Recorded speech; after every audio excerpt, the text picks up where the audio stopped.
35 miles southeast of Alpena, Michigan, a diver drops through 121 feet of cold, dark Lake Huron water and settles onto a floor of flat gray limestone. Visibility is poor. At first, the bottom looks like nothing at all, just pale rock and scattered cobbles fading off into green gloom. And then the shape resolves. 2 lines of stone running parallel to each other, laid out deliberately, with 3 low circular walls built into them. Somebody made this when the water was not here.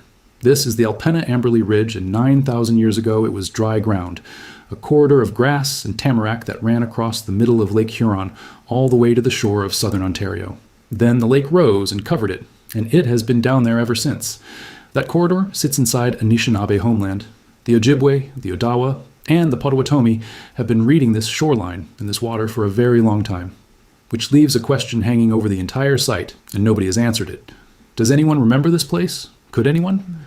And what would remembering 9,000 years even look like?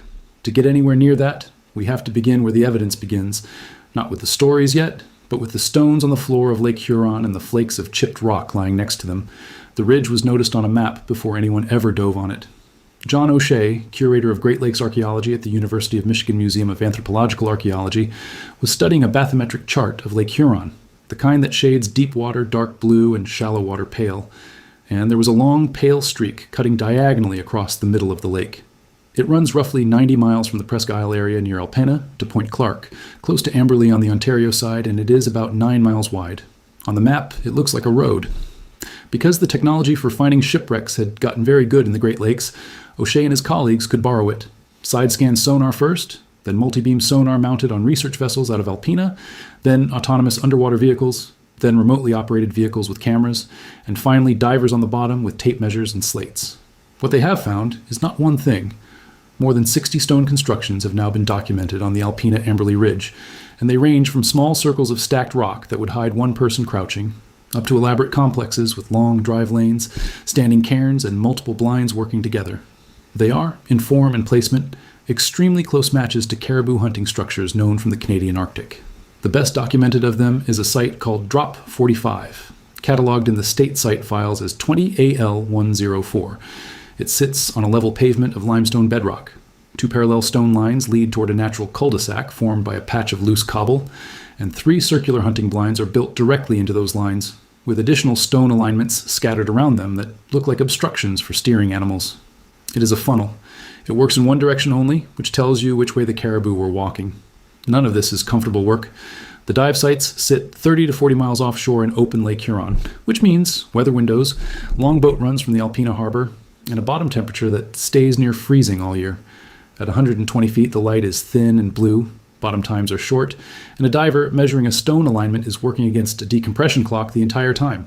The remotely operated vehicles do the reconnaissance. People still have to go down for the fine work. Then the divers did something that sounds almost absurd underwater. They ran shovel tests. Small controlled excavations on the lake bottom at depth in the dark, mapped on a grid. And inside and immediately around the blinds, they recovered stone debitage, the small waste flakes that come off a tool when somebody is sharpening or repairing it. Sit with that image for a moment. Someone crouched behind a wall of stacked stone waiting, and while they waited, they touched up the edge of a blade, and the chips fell between their feet. Nothing has happened to those chips since. There was never a plow on that ground, never a road cut through it, never a later village built on top to muddle the layers.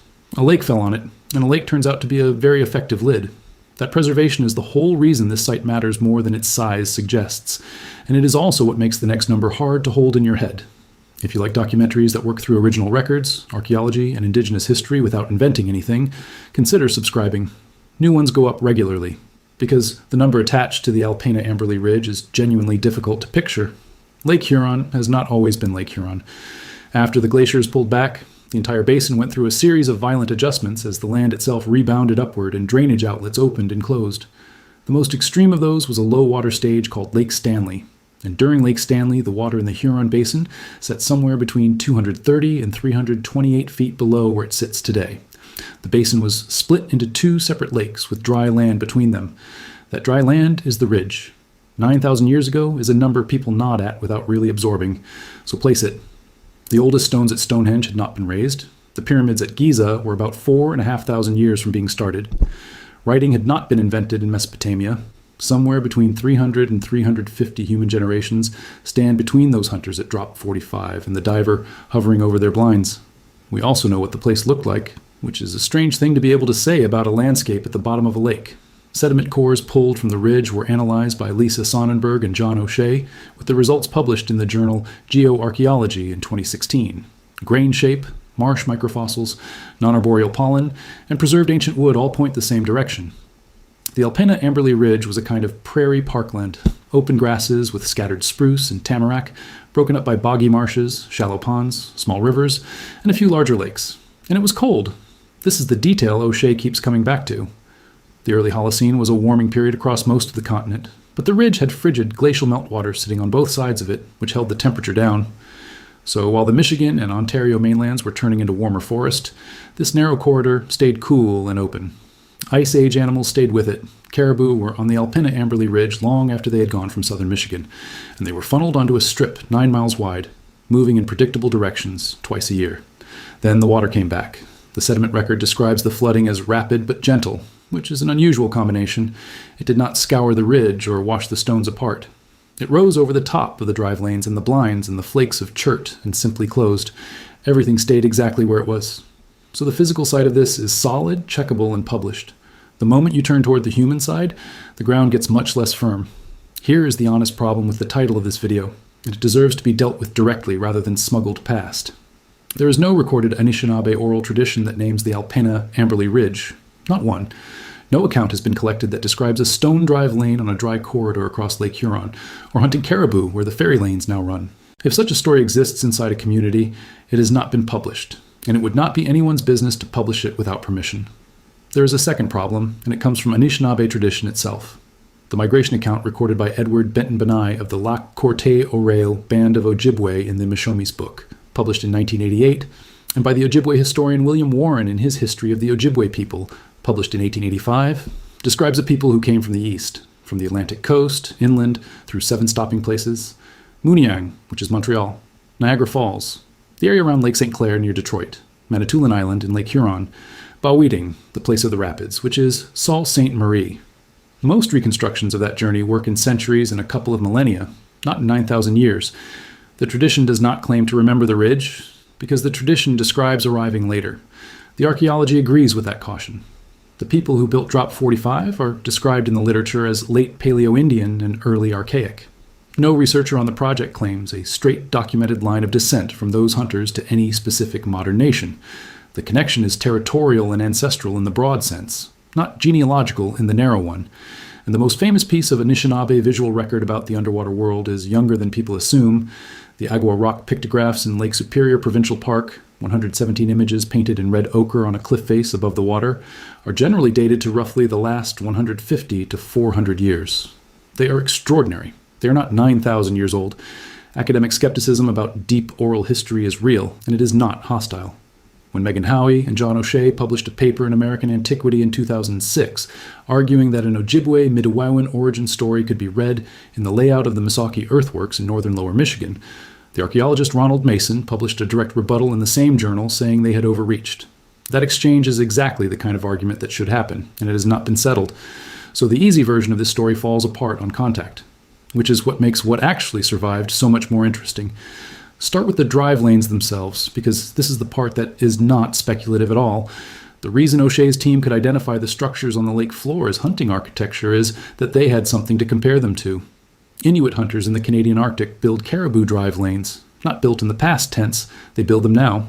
Lines of stacked stone and standing cairns that funnel migrating herds toward a chosen killing ground, with blinds set into the lines. Set the Arctic examples beside the sonar images from Lake Huron, and the resemblance is not subtle. That is a form of memory, and it is a literal one. The animals left the Great Lakes. The land went underwater. But the knowledge of how to read a migration corridor and shape it with stone did not disappear from the continent. It moved north with the caribou, and it is still in use. Nobody had to remember the ridge for the technique to survive the ridge. Then there is the water itself, and how Anishinaabe tradition understands it. In Anishinaabe cosmology, the space beneath the surface of the Great Lakes is not empty, and it is not scenery. It is inhabited. Mishipeshu, the Great Lynx, sometimes called the underwater panther, lives in the deep water and holds authority over what is down there, including the copper. 17th century Jesuit missionaries in the Great Lakes recorded accounts of Mishipeshu because they kept running into the practical consequences of that belief, most notably a firm refusal to take copper from certain places. Travelers offered tobacco to the water before crossing. The Agawa rock panel shows Mishipeshu with 2 great serpents and a line of canoes. Now hold that next to the archaeology. Under this water, there is a landscape with a surface people walked on and structures people built.